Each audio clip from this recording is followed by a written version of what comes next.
ਵਾਹਿਗੁਰੂ ਜੀ ਕਾ ਖਾਲਸਾ ਵਾਹਿਗੁਰੂ ਜੀ ਕੀ ਫਤਿਹ। ਇੱਕ ਵਾਰ ਦੀ ਗੱਲ ਹੈ ਕਿ ਜੰਗਲ ਦੇ ਵਿੱਚ 7 ਸਾਧੂ ਰਹਿੰਦੇ ਸਨ। ਇਹ 7 ਸਾਧੂ ਬਹੁਤ ਕਰਨੀ ਦੇ ਮਾਲਕ ਸਨ, ਬਹੁਤ ਭਗਤੀ ਵਾਲੇ ਸਨ, ਵੱਖ-ਵੱਖ ਸ਼ਕਤੀਆਂ ਇਹਨਾਂ ਦੇ ਕੋਲ ਸਨ।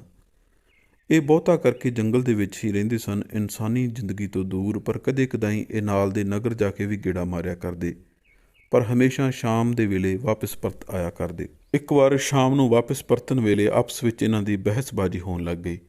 ਇਹਨਾਂ ਨੇ ਭਗਤੀ ਬਥੇਰੀ ਕੀਤੀ ਸੀ, ਸ਼ਕਤੀਆਂ ਦੇ ਮਾਲਕ ਸਨ, ਪਰ ਇਹ ਹੰਕਾਰੀ ਹੋ ਚੁੱਕੇ ਸਨ। ਹੁਣ ਬਹਿਸ ਇਹਨਾਂ ਦੀ ਇਸ ਵਿਸ਼ੇ ਨੂੰ ਲੈ ਕੇ ਹੋ ਗਈ ਕਿ ਸਾਡੇ ਵਿੱਚ ਸਭ ਤੋਂ ਜ਼ਿਆਦਾ ਸ਼ਕਤੀਵਾਨ ਕੌਣ ਹੈ, ਸਭ ਤੋਂ ਜ਼ਿਆਦੀਆਂ ਸ਼ਕਤੀਆਂ ਕਿਹਦੇ ਕੋਲ ਹੈ, ਸਾਡੇ ਵਿੱਚ ਸਭ ਤੋਂ ਵੱਡਾ ਕੌਣ ਹੈ। ਇਹ ਬਹਿਸ ਇਸ ਕਦਰ ਵੱਧ ਗਈ ਕਿ ਜਿਵੇਂ ਕਿਸੇ ਯੁੱਧ ਦਾ ਰੂਪ ਧਾਰਨ ਹੋ ਗਿਆ ਹੋਵੇ। ਫਿਰ ਉਹਨਾਂ ਦੇ ਵਿੱਚੋਂ ਇੱਕ ਸਿਆਣੇ ਨੇ ਸਮਝਾਇਆ ਕਿ ਆਪਾਂ ਇਸ ਤਰ੍ਹਾਂ ਕਰਦੇ ਹਾਂ, ਆਪਾਂ ਦੁਬਾਰਾ ਨਗਰ ਵੱਲ ਜਾਂਦੇ ਹਾਂ, ਨਗਰ ਦੇ ਰਾਜਾ ਤੋਂ ਜਾ ਕੇ ਮਦਦ ਮੰਗਦੇ ਹਾਂ। ਨਗਰ ਦੇ ਰਾਜੇ ਨੂੰ ਕਹਿੰਦੇ ਹਾਂ ਕਿ ਸਾਨੂੰ ਦੱਸ ਕਿ ਸਾਡੇ ਵਿੱਚ ਸਭ ਤੋਂ ਵੱਡਾ ਕੌਣ ਹੈ। ਉੱਥੇ ਰਾਜੇ ਵੀ ਹੋਣਗੇ, ਉੱਥੇ ਵਜ਼ੀਰ ਵੀ ਹੋਣਗੇ, ਆਪਣੇ ਆਪ ਫੈਸਲਾ ਹੋ ਜਾਵੇਗਾ। ਅਤੇ ਜਿਸ ਨੂੰ ਉਹਨੇ ਵੱਡਾ ਕਹਿ ਦਿੱਤਾ, ਫਿਰ ਆਪਾਂ ਸਰਬਸੰਮਤੀ ਨਾਲ ਉਸ ਨੂੰ ਵੱਡਾ ਮੰਨ ਲਵਾਂਗੇ। ਇਸੇ ਤਰ੍ਹਾਂ ਹੁੰਦਾ ਹੈ। ਉਹ ਰਾਜ ਦਰਬਾਰ ਪੁੱਜਦੇ ਨੇ। ਰਾਜ ਦਰਬਾਰ ਦੇ ਵਿੱਚ ਉਹਨਾਂ ਦਾ ਸਵਾਗਤ ਕੀਤਾ ਜਾਂਦਾ ਹੈ, ਕਿਉਂਕਿ ਸਾਰਿਆਂ ਨੂੰ ਉਹਨਾਂ ਬਾਰੇ ਪਤਾ ਹੁੰਦਾ ਹੈ, ਉਹਨਾਂ ਦੀ ਆਓ ਭਗਤ ਹੁੰਦੀ ਹੈ। ਰਾਜਾ ਖੁਦ ਉਹਨਾਂ ਨੂੰ ਜਾ ਕੇ ਲੈ ਕੇ ਆਉਂਦਾ ਹੈ, ਉਹਨਾਂ ਨੂੰ ਭੋਜਨ ਕਰਾਉਂਦਾ ਹੈ ਅਤੇ ਕਹਿੰਦਾ ਹੈ ਜੋ ਵੀ ਤੁਹਾਡੀ ਸਮੱਸਿਆ ਹੈ ਉਸ ਦਾ ਹੱਲ 100% ਮੈਂ ਹੀ ਕਰਾਂਗਾ ਅਤੇ ਸਵੇਰ ਵੇਲੇ ਕਰਾਂਗਾ। ਹੁਣ ਤੁਸੀਂ ਆਰਾਮ ਕਰੋ, ਤੁਸੀਂ ਥੱਕ ਗਏ ਹੋਵੋਗੇ। ਉਹਨਾਂ ਦੀ ਖੂਬ ਸੇਵਾ ਹੋਈ। ਸਵੇਰੇ ਜਦੋਂ ਉੱਥੇ ਰਾਜ ਦਰਬਾਰ ਲੱਗਿਆ ਤਾਂ ਉਹਨਾਂ ਨੂੰ ਬੁਲਾ ਲਿਆ ਗਿਆ। ਉਹ ਬੈਠੇ, ਉਹਨਾਂ ਨੂੰ ਪੁੱਛਿਆ ਗਿਆ ਕਿ ਕੀ ਗੱਲ ਹੈ। ਤਾਂ ਉਹਨਾਂ ਨੇ ਦੱਸਿਆ ਕਿ ਅਸੀਂ ਫੈਸਲਾ ਲੈਣ ਆਏ ਹਾਂ, ਸਾਨੂੰ ਇਹ ਤੁਸੀਂ ਫੈਸਲਾ ਕਰਕੇ ਦੱਸੋ ਕਿ ਸਾਡੇ ਵਿੱਚੋਂ ਵੱਡਾ ਕੌਣ ਹੈ। ਹੁਣ ਉਹ ਰਾਜਾ ਜ਼ਹੀਨ ਬਹੁਤ ਸੀ, ਸਿਆਣਾ ਬਹੁਤ ਸੀ, ਪਰ ਐਵੇਂ ਕਿਸ ਤਰ੍ਹਾਂ ਉਹ ਫੈਸਲਾ ਕਰ ਸਕਦਾ ਸੀ। ਉਸਨੇ ਕਿਹਾ ਕਿ ਮੈਨੂੰ ਥੋੜ੍ਹਾ ਜਿਹਾ ਸਮਾਂ ਦਿਓ। ਫਿਰ ਉਸ ਦੇ ਵਜ਼ੀਰ ਨੇ ਇੱਕ ਜੁਗਤ ਦੱਸੀ।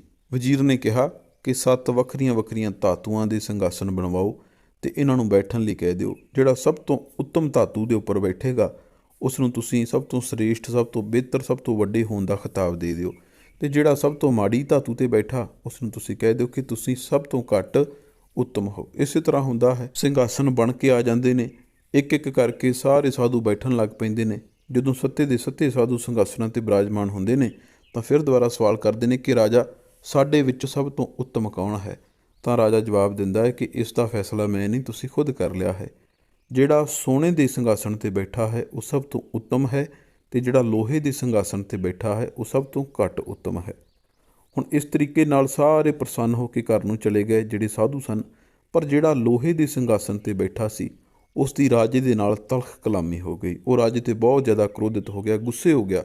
ਉਸਨੇ ਰਾਜੇ ਨੂੰ ਇਹ ਵੀ ਕਹਿ ਦਿੱਤਾ ਕਿ ਤੂੰ ਮੇਰੇ ਨਾਲ ਧੋਖਾਧੜੀ ਕੀਤੀ ਹੈ, ਤੂੰ ਮੇਰੇ ਨਾਲ ਘਪਲੇਬਾਜ਼ੀ ਕੀਤੀ ਹੈ। ਰਾਜਾ ਕਹਿੰਦਾ ਕਿ ਨਹੀਂ, ਮੈਂ ਕੋਈ ਨਹੀਂ ਕੀਤਾ। ਇਹ ਨਿਆਂ ਕਰਨ ਦਾ ਇੱਕ ਤਰੀਕਾ ਸੀ। ਕਿਸੇ ਇੱਕ ਨੇ ਸਭ ਤੋਂ ਉੱਤਮ ਹੋਣਾ ਸੀ ਅਤੇ ਕਿਸੇ ਇੱਕ ਨੇ ਸਭ ਤੋਂ ਘੱਟ ਉੱਤਮ ਹੋਣਾ ਸੀ। ਉਹ ਇਸ ਗੱਲ ਦਾ ਗੁੱਸਾ ਲੈ ਕੇ ਉੱਥੋਂ ਵਾਪਸ ਜਾਂਦਾ ਹੈ, ਪਰ ਫਿਰ ਦੁਬਾਰਾ ਵਾਪਸ ਪਰਤ ਕੇ ਆ ਕੇ ਉਸ ਰਾਜੇ ਨੂੰ ਸ਼ਰਾਪ ਦੇ ਦਿੰਦਾ ਹੈ ਕਿ ਮੈਂ ਤੈਨੂੰ ਸ਼ਰਾਪ ਦਿੰਦਾ, ਅਗਲੇ 5.5 ਸਾਲ ਲਈ ਤੂੰ ਗਲੀਆਂ ਦੇ ਵਿੱਚ ਧੱਕੇ ਖਾਵੇਂਗਾ, ਤੂੰ ਥਾਂ ਥਾਂ ਠੋਕਰਾਂ ਖਾਵੇਂਗਾ, ਤੇਰਾ ਰਾਜ ਭਾਗ ਦਿਨਾਂ ਦੇ ਵਿੱਚ ਖੁੱਸ ਜਾਵੇਗਾ। ਇਸ ਗੱਲ ਦਾ ਸ਼ਰਾਪ ਦੇ ਕੇ ਉਹ ਵਾਪਸ ਪਰਤ ਗਿਆ। ਪਰ ਉਸ ਰਾਜੇ ਦਾ ਕੁਛ ਨਹੀਂ ਵਿਗੜਿਆ। ਰਾਜਾ ਉਸੇ ਤਰ੍ਹਾਂ ਜ਼ਿੰਦਗੀ ਬਤੀਤ ਕਰ ਰਿਹਾ ਸੀ। ਉਹਨੂੰ ਲੱਗਿਆ ਕਿ ਨਹੀਂ, ਮੇਰਾ ਕੋਈ ਕੁਛ ਨਹੀਂ ਵਿਗਾੜ ਸਕਦਾ। ਉਹ ਚੰਗੀ ਭਲੀ ਜ਼ਿੰਦਗੀ ਬਤੀਤ ਕਰ ਰਿਹਾ ਸੀ, ਚੰਗੇ ਤਰੀਕੇ ਨਾਲ ਲੋਕਾਂ ਦੇ ਫੈਸਲੇ ਕਰ ਰਿਹਾ ਸੀ, ਕਰਵਾ ਰਿਹਾ ਸੀ। ਪਰ ਇੱਕ ਦਿਨ ਉਸ ਸਾਧੂ ਦੇ ਮਨ ਵਿੱਚ ਆਇਆ ਕਿ ਮੇਰੇ ਇਕੱਲੇ ਸ਼ਰਾਪ ਦਿੱਤਿਆਂ ਕੁਛ ਨਹੀਂ ਵਿਗੜਨਾ, ਮੈਨੂੰ ਖੁਦ ਕੋਈ ਚਾਲ ਖੇਡਣੀ ਪਵੇਗੀ। ਉਹ ਇੱਕ ਵਪਾਰੀ ਦਾ ਰੂਪ ਧਾਰਨ ਕਰਕੇ ਆਉਂਦਾ ਹੈ। ਹੁਣ ਇਸ ਵਪਾਰੀ ਨੇ ਰਾਜ ਦਰਬਾਰ ਤੋਂ ਥੋੜ੍ਹੀ ਦੂਰ ਆਪਣਾ ਡੇਰਾ ਲਾ ਲਿਆ। ਇਹਦੇ ਕੋਲੇ ਬਹੁਤ ਕਿਸਮਾਂ ਦੇ ਵੱਖਰੇ ਵੱਖਰੇ ਘੋੜੇ ਸਨ, ਬਹੁਤ ਆਲੀਸ਼ਾਨ, ਬਹੁਤ ਮਹਿੰਗੇ ਘੋੜੇ ਸਨ। ਹੁਣ ਰਾਜੇ ਨੇ ਕਿਹਾ ਕਿ ਆਪਣੇ ਦਰਬਾਰੀਆਂ ਨੂੰ ਕਿ ਮੇਰੇ ਲਈ ਇੱਕ ਘੋੜਾ ਪਸੰਦ ਕਰਕੇ ਆਓ। ਦਰਬਾਰੀ ਜਾਂਦੇ ਨੇ, ਕਹਿੰਦੇ ਨੇ ਜੀ, ਵਾਪਸ ਪਰਤ ਕੇ ਆ ਕੇ ਕਹਿੰਦੇ ਨੇ ਕਿ ਉਹ ਘੋੜੇ ਬਹੁਤ ਮਹਿੰਗੇ ਨੇ। ਹੁਣ ਘੋੜਿਆਂ ਦੀ ਤਾਰੀਫ ਸੁਣ ਕੇ ਰਾਜੇ ਦੇ ਮਨ ਵਿੱਚ ਉਤਸੁਕਤਾ ਜਾਗੀ ਕਿ ਮੈਂ ਖੁਦ ਜਾ ਕੇ ਦੇਖਦਾ ਹਾਂ ਕਿਹੜੇ ਘੋੜੇ ਨੇ। ਰਾਜਾ ਦੇਖਣ ਲੱਗ ਗਿਆ। ਰਾਜੇ ਦੇ ਮਨ ਵਿੱਚ ਆਵੇ ਕਿ ਮੈਂ ਆਹ ਵੀ ਘੋੜਾ ਖਰੀਦ ਲਵਾਂ ਅਤੇ ਆਹ ਵੀ ਘੋੜਾ ਖਰੀਦ ਲਵਾਂ। ਵਪਾਰੀ ਦੇ ਕੋਲੇ ਸਾਰੇ ਘੋੜੇ ਇਸ ਤਰ੍ਹਾਂ ਸਨ ਜਿਵੇਂ ਇੱਕ ਤੋਂ ਵੱਧ ਕੇ ਇੱਕ। ਹੁਣ ਜਦੋਂ ਉਸਨੇ ਮੁੱਲ ਪੁੱਛਣਾ ਸ਼ੁਰੂ ਕੀਤਾ ਅਤੇ ਇਹਨਾਂ ਦੇ ਮੁੱਲ ਲੱਖਾਂ ਨਹੀਂ ਬਲਕਿ ਕਰੋੜਾਂ ਦੇ ਵਿੱਚ ਸਨ। ਰਾਜੇ ਦੇ ਨਗਰ ਦੇ ਬਹੁਤ ਸਾਰੇ ਮੰਨੇ ਪ੍ਰਵੰਨੇ ਲੋਕ ਉੱਥੇ ਖੜ੍ਹੇ ਸਨ, ਜਿਵੇਂ ਸਾਰਾ ਨਗਰ ਹੀ ਉੱਥੇ ਆਇਆ ਹੋਵੇ। ਹੁਣ ਰਾਜੇ ਨੂੰ ਇਸ ਗੱਲ ਦੇ ਵਿੱਚ ਬੇਇੱਜ਼ਤੀ ਮਹਿਸੂਸ ਹੋ ਰਹੀ ਸੀ ਕਿ ਜੇ ਮੈਂ ਕੋਈ ਘੋੜਾ ਨਹੀਂ ਲੈਂਦਾ ਤਾਂ ਲੋਕ ਆਖਣਗੇ ਇਹ ਰਾਜਾ ਕੰਗਾਲ ਹੈ, ਪਰ ਜੇ ਮੈਂ ਲੈਂਦਾ ਤਾਂ ਮੇਰੇ ਨਗਰ ਦੇ ਲਈ ਜਿਹੜਾ ਮੈਂ ਪੈਸਾ ਰੱਖਿਆ ਹੈ, ਜਿਹੜਾ ਧਨ ਰੱਖਿਆ ਹੈ, ਉਹ ਸਾਰਾ ਨਸ਼ਟ ਹੋ ਜਾਵੇਗਾ ਇੱਕ ਘੋੜੇ ਦੇ ਬਦਲੇ।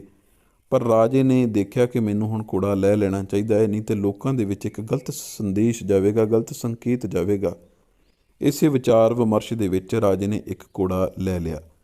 ਹੁਣ ਘੋੜੇ ਨੂੰ ਉਸਨੇ ਕੁਛ ਦਿਨ ਰੱਖਿਆ। ਉਸ ਤੋਂ ਬਾਅਦ ਉਸਨੇ ਸੋਚਿਆ ਕਿ ਮੈਂ ਦੇਖਾਂ ਤਾਂ ਸਹੀ ਕਿ ਇਹ ਕਿਵੇਂ ਦੌੜਦਾ ਹੈ। ਰਾਜੇ ਨੇ ਖੁਦ ਘੋੜਸਵਾਰੀ ਕਰਨ ਦਾ ਫੈਸਲਾ ਲਿਆ। ਉਸ ਘੋੜੇ ਦੇ ਉੱਪਰ ਬੈਠਾ ਤਾਂ ਉਸ ਦੀ ਗਤੀ ਇਸ ਤਰ੍ਹਾਂ ਸੀ ਜਿਵੇਂ ਬਿਜਲੀ ਦੀ ਹੋਵੇ। ਬਹੁਤ ਤੇਜ਼ ਘੋੜਾ ਦੌੜਿਆ। ਪਹਿਲਾਂ ਤਾਂ ਇਹ ਘੋੜਾ ਨੇੜੇ ਨੇੜੇ ਦੌੜਦਾ ਰਿਹਾ, ਪਰ ਫਿਰ ਉਹ ਰਾਜੇ ਨੂੰ ਲੈ ਕੇ ਜੰਗਲਾਂ ਵੱਲ ਨੂੰ ਭੱਜ ਗਿਆ। ਸਿਪਾਹੀਆਂ ਨੇ ਬਥੇਰਾ ਪਿੱਛਾ ਕੀਤਾ, ਪਰ ਇਹ ਘੋੜੇ ਦੇ ਉੱਪਰ ਉਸ ਸਾਧੂ ਦਾ ਕਿਸੇ ਖਾਸ ਕਿਸਮ ਦਾ ਜਾਦੂ ਸੀ, ਇਸ ਕਰਕੇ ਉਸ ਦੀ ਰਫ਼ਤਾਰ ਦੇ ਨਾਲ ਮਿਲਿਆ ਨਹੀਂ ਸੀ ਜਾ ਸਕਦਾ। ਹੁਣ ਜੰਗਲਾਂ ਦੇ ਵਿੱਚ ਪਹੁੰਚ ਕੇ ਇਸ ਘੋੜੇ ਨੇ ਰਾਜੇ ਨੂੰ ਉੱਥੇ ਸੁੱਟ ਦਿੱਤਾ। ਜਦੋਂ ਰਾਜਾ ਡਿੱਗਿਆ, ਸੱਟਾਂ ਵੀ ਲੱਗ ਗਈਆਂ। ਉਸ ਤੋਂ ਬਾਅਦ ਘੋੜਾ ਗਾਇਬ ਹੋ ਗਿਆ। ਰਾਜਾ ਭਟਕਦਾ ਰਿਹਾ, ਉਸਨੂੰ ਦੂਰ ਦੂਰ ਤੱਕ ਕੁਛ ਨਹੀਂ ਦੱਸਿਆ। ਫਿਰ ਉਸਨੇ ਸੋਚਿਆ ਕਿ ਕਿਸੇ ਪਾਸੇ ਨੂੰ ਹੋ ਤੁਰਦਾ ਹੈ, ਭਟਕਣ ਨਾਲ ਕੁਛ ਨਹੀਂ ਬਣਨਾ। ਇੱਕ ਪਾਸੇ ਨੂੰ ਲਗਾਤਾਰ ਜਦੋਂ ਤੁਰਨ ਲੱਗ ਪਿਆ ਤਾਂ ਜੰਗਲ ਦੇ ਆਖਰੀ ਕੋਨੇ 'ਤੇ ਆ ਕੇ ਉਸਨੂੰ ਇੱਕ ਚਰਵਾਹਾ ਮਿਲਿਆ। ਚਰਵਾਹੇ ਨੇ ਉਸਦੀ ਮਦਦ ਕੀਤੀ, ਉਸ ਨੂੰ ਨੇੜਲੇ ਸ਼ਹਿਰ ਤੱਕ ਪਹੁੰਚਾ ਦਿੱਤਾ। ਸ਼ਹਿਰ ਦੇ ਬਾਹਰ ਕਿਸੇ ਸੇਠ ਦੀ ਦੁਕਾਨ ਸੀ। ਸੇਠ ਦੇ ਕੋਲ ਜਾ ਕੇ ਉਸਨੇ ਮਦਦ ਮੰਗੀ। ਸੇਠ ਖੁੱਲ੍ਹੇ ਦਿਲ ਵਾਲਾ ਸੀ, ਉਸਨੇ ਉਸਦੀ ਮਦਦ ਕੀਤੀ, ਉਸਨੂੰ ਖਾਣ ਪੀਣ ਨੂੰ ਦਿੱਤਾ। ਰਾਜੇ ਨੇ ਉਸਨੂੰ ਕੁਛ ਵੀ ਨਾ ਦੱਸਿਆ ਕਿ ਮੈਂ ਕੌਣ ਹਾਂ, ਮੇਰੇ ਨਾਲ ਕੀ ਕਹਾਣੀ ਵਾਪਰੀ ਹੈ। ਉਹ ਬੈਠਾ ਰਿਹਾ ਚੁੱਪਚਾਪ। ਜਿੰਨਾ ਚਿਰ ਉਹ ਉਸ ਸੇਠ ਦੀ ਦੁਕਾਨ 'ਤੇ ਬੈਠਾ ਰਿਹਾ, ਸੇਠ ਦੀ ਵਿਕਰੀ ਅੱਗੇ ਨਾਲੋਂ ਚੌਗਣੀ ਹੋਣ ਲੱਗੀ। ਸੇਠ ਬਹੁਤ ਖੁਸ਼ ਸੀ। ਇਹ ਗੱਲ ਸੇਠ ਦੇ ਧਿਆਨ ਵਿੱਚ ਵੀ ਆਈ। ਸੇਠ ਨੂੰ ਅਸਲ ਵਿੱਚ ਪਤਾ ਨਹੀਂ ਸੀ ਕਿ ਇਹ ਕੌਣ ਹੈ। ਇਸ ਦੇ ਬਾਵਜੂਦ ਉਸਨੇ ਬੇਨਤੀ ਕੀਤੀ ਕਿ ਤੁਸੀਂ ਜੋ ਵੀ ਹੋ, ਅੱਜ ਦੀ ਰਾਤ ਤੁਸੀਂ ਸਾਡੇ ਘਰ ਚੱਲੋ, ਅੱਜ ਦਾ ਖਾਣਾ ਤੁਸੀਂ ਮੇਰੇ ਵੱਲੋਂ ਖਾਓ। ਰਾਜਾ ਬੇਨਤੀ ਮੰਨ ਗਿਆ। ਰਾਜੇ ਨੂੰ ਇਹ ਸੀ ਕਿ ਮੈਂ ਹੌਲੀ ਹੌਲੀ ਕਰਦਾ ਪਹੁੰਚਾਂਗਾ। ਜੇ ਇੱਕਦਮ ਕਿਸੇ ਨੂੰ ਦੱਸ ਦਿੱਤਾ ਬਗਾਨੇ ਰਾਜ ਦੇ ਵਿੱਚ, ਤੇ ਅਗਲਾ ਮੈਨੂੰ ਆਪਣੇ ਰਾਜੇ ਦੇ ਕੋਲ ਜਾ ਕੇ ਮੇਰਾ ਸਿਰ ਵੀ ਕਲਮ ਕਰਵਾ ਸਕਦਾ ਹੈ। ਸੋ ਰਾਤ ਦਾ ਭੋਜਨ ਰਾਜੇ ਨੇ ਸੇਠ ਦੇ ਘਰ ਕੀਤਾ। ਜਦੋਂ ਰਾਜਾ ਖਾਣਾ ਖਾ ਰਿਹਾ ਸੀ ਤਾਂ ਸੇਠ ਇੱਕ ਵਾਰੀ ਉਸ ਕਮਰੇ ਤੋਂ ਬਾਹਰ ਆ ਗਿਆ। ਉਸ ਕਮਰੇ ਦੇ ਵਿੱਚ ਇੱਕ ਕਿੱਲੀ ਦੇ ਉੱਪਰ ਬੇਸ਼ਕੀਮਤੀ ਹਾਰ ਟੰਗਿਆ ਹੋਇਆ ਸੀ। ਰਾਜੇ ਦੇ ਦੇਖਦਿਆਂ ਹੀ ਦੇਖਦਿਆਂ ਉਹ ਕਿੱਲੀ ਹਾਰ ਨੂੰ ਖਾ ਗਈ। ਇਹ ਵੀ ਉਸ ਸਾਧੂ ਦੀ ਕਰਾਮਾਤ ਸੀ, ਕਿਉਂਕਿ ਸਾਧੂ ਨੇ ਉਸ ਨੂੰ ਕੋਈ ਐਸਾ ਸ਼ਰਾਪ ਦਿੱਤਾ ਸੀ ਜੋ ਉਸ ਦਾ ਪਿੱਛਾ ਨਹੀਂ ਸੀ ਛੱਡ ਰਿਹਾ। ਜਦੋਂ ਸੇਠ ਵਾਪਸ ਆਇਆ ਤਾਂ ਉਸਨੇ ਦੇਖਿਆ ਕਿ ਕਿੱਲੀ ਤੋਂ ਹਾਰ ਗਾਇਬ ਹੈ। ਉਸਨੇ ਉਸ ਰਾਜੇ ਨੂੰ ਪੁੱਛਿਆ, ਜੋ ਆਮ ਵੇਸ਼ਭੂਸ਼ਾ ਦੇ ਵਿੱਚ ਸੀ, ਤਾਂ ਉਸ ਇਨਸਾਨ ਨੇ, ਰਾਜੇ ਨੇ ਕਿਹਾ ਕਿ ਇਹ ਕਿੱਲੀ ਹਾਰ ਖਾ ਗਈ ਹੈ। ਉਹ ਸੇਠ ਬੜਾ ਕ੍ਰੋਧਿਤ ਹੋਇਆ। ਉਹ ਆਪਣੇ ਨਗਰ ਦੇ ਰਾਜੇ ਕੋਲ ਲੈ ਗਿਆ। ਰਾਜੇ ਕੋਲ ਜਾ ਕੇ ਕਹਾਣੀ ਦੱਸੀ ਅਤੇ ਫਿਰ ਦੁਬਾਰਾ ਰਾਜੇ ਨੂੰ, ਇਸ ਰਾਜੇ ਨੂੰ ਜਿਸ ਦੇ ਉੱਤੇ ਸ਼ਰਾਪ ਦਿੱਤਾ ਹੋਇਆ ਸੀ ਉਸ ਸਾਧੂ ਨੇ, ਉਹਨੂੰ ਸਵਾਲ ਕੀਤਾ ਗਿਆ ਕਿ ਉਹ ਹਾਰ ਕਿੱਥੇ ਗਿਆ, ਅਤੇ ਰਾਜੇ ਨੇ ਉਹੀ ਜਵਾਬ ਦਿੱਤਾ ਜੋ ਉਸਨੇ ਦੇਖਿਆ ਸੀ ਕਿ ਉਹ ਕਿੱਲੀ ਹਾਰ ਖਾ ਗਈ। ਇਹ ਦੇਖ ਕੇ ਉਸ ਨਗਰ ਦਾ ਰਾਜਾ ਕ੍ਰੋਧਿਤ ਹੋ ਗਿਆ। ਉਸਨੇ ਕਿਹਾ ਕਿ ਇਸ ਦੇ ਹੱਥ ਪੈਰ ਕਟਵਾ ਦਿਓ, ਜਾਂ ਇਸ ਦਾ ਸਿਰ ਕਲਮ ਕਰਵਾ ਦਿਓ, ਜਾਂ ਇਸ ਨੂੰ ਕਾਲ ਕੋਠੜੀ ਦੇ ਵਿੱਚ ਸੁੱਟ ਦਿਓ। ਉਸ ਨੂੰ ਕਾਲ ਕੋਠੜੀ ਦੇ ਵਿੱਚ ਸੁੱਟ ਦਿੱਤਾ ਗਿਆ। ਉਹ ਕਾਲ ਕੋਠੜੀ ਦੇ ਵਿੱਚ ਵੀ ਪਰਮਾਤਮਾ ਦਾ ਨਾਮ ਜਪਿਆ ਕਰੇ। ਉਹ ਇੱਕ ਦਿਨ ਸੁਰੀਲੀ ਆਵਾਜ਼ ਦੇ ਵਿੱਚ ਪਰਮਾਤਮਾ ਦੀ ਉਸਤਤ ਕਰ ਰਿਹਾ ਸੀ ਕਿ ਉਸ ਵੇਲੇ ਉਸ ਨਗਰ ਦੇ ਰਾਜੇ ਦੀ ਲੜਕੀ ਨੇ, ਰਾਜਕੁਮਾਰੀ ਨੇ ਆਵਾਜ਼ ਸੁਣੀ ਅਤੇ ਉਹ ਇਸ ਰਾਜੇ ਦੇ ਉੱਪਰ ਮੋਹਿਤ ਹੋ ਗਈ। ਉਸਨੇ ਆ ਕੇ ਸੁਣਿਆ, ਉਸਨੂੰ ਪੁੱਛਿਆ, ਉਸਨੇ ਸੰਗੀਤ ਦੇ ਬਾਰੇ ਉਸਨੂੰ ਬਹੁਤ ਕੁਝ ਦੱਸਿਆ। ਉਸਨੇ ਜਾ ਕੇ ਆਪਣੇ ਪਿਤਾ ਨਾਲ ਗੱਲ ਕੀਤੀ ਕਿ ਮੈਂ ਇਸ ਕੈਦੀ ਦੇ ਨਾਲ ਵਿਆਹ ਕਰਵਾਉਣਾ ਹੈ। ਉਹ ਰਾਜਾ ਬੜਾ ਹੈਰਾਨ ਕਿ ਇਹ ਤਾਂ ਚੋਰ ਹੈ। ਉਹ ਕਹਿੰਦੀ ਨਹੀਂ, ਇਹ ਚੋਰ ਹੋ ਹੀ ਨਹੀਂ ਸਕਦਾ, ਇਹਦੇ ਕੋਲ ਬਹੁਤ ਸਾਰੇ ਗੁਣ ਨੇ। ਉਸਨੇ ਆਪਣੇ ਸਿਪਾਹੀਆਂ ਨੂੰ ਹੁਕਮ ਕੀਤਾ ਕਿ ਇਸ ਨੂੰ ਕਾਲ ਕੋਠੜੀ ਤੋਂ ਬਾਹਰ ਕੱਢ ਦਿਓ। ਕਾਲ ਕੋਠੜੀ ਤੋਂ ਬਾਹਰ ਕੱਢ ਕੇ ਉਸ ਨਗਰ ਦੇ ਰਾਜੇ ਨੇ ਕਿਹਾ, ਆਪਣਾ ਫੈਸਲਾ ਇਸ ਕੈਦੀ ਨੂੰ ਸੁਣਾ ਦਿੱਤਾ, ਜੋ ਕਿ ਦੂਸਰੇ ਰਾਜ ਦਾ ਰਾਜਾ ਸੀ। ਹਜੇ ਇਸ ਰਾਜੇ ਨੂੰ ਪਤਾ ਨਹੀਂ ਸੀ। ਹੁਣ ਜਦੋਂ ਉਸ ਰਾਜੇ ਨੇ ਆਪਣਾ ਫੈਸਲਾ ਸੁਣਾਇਆ ਕਿ ਮੈਂ ਤੇਰੇ ਨਾਲ ਆਪਣੀ ਬੇਟੀ ਦਾ ਵਿਆਹ ਕਰਨਾ ਚਾਹੁੰਦਾ, ਤੂੰ ਮੈਨੂੰ ਆਪਣੇ ਆਰ ਪਰਿਵਾਰ ਬਾਰੇ ਦੱਸ, ਤਾਂ ਉਹ ਕਹਿੰਦਾ ਕਿ ਮੈਂ ਇਸ ਤਰ੍ਹਾਂ ਨਾਲ ਦੇ ਰਾਜ ਦਾ ਰਾਜਾ ਹਾਂ। ਸਾਰੇ ਹੈਰਾਨ ਹੋ ਗਏ। ਫਿਰ ਸਾਰੀ ਕਹਾਣੀ ਪੁੱਛੀ ਤਾਂ ਉਸਨੇ ਦੱਸਿਆ ਕਿ ਇਸ ਤਰ੍ਹਾਂ ਮੈਨੂੰ ਇੱਕ ਸਾਧੂ ਨੇ ਸ਼ਰਾਪ ਦਿੱਤਾ ਸੀ।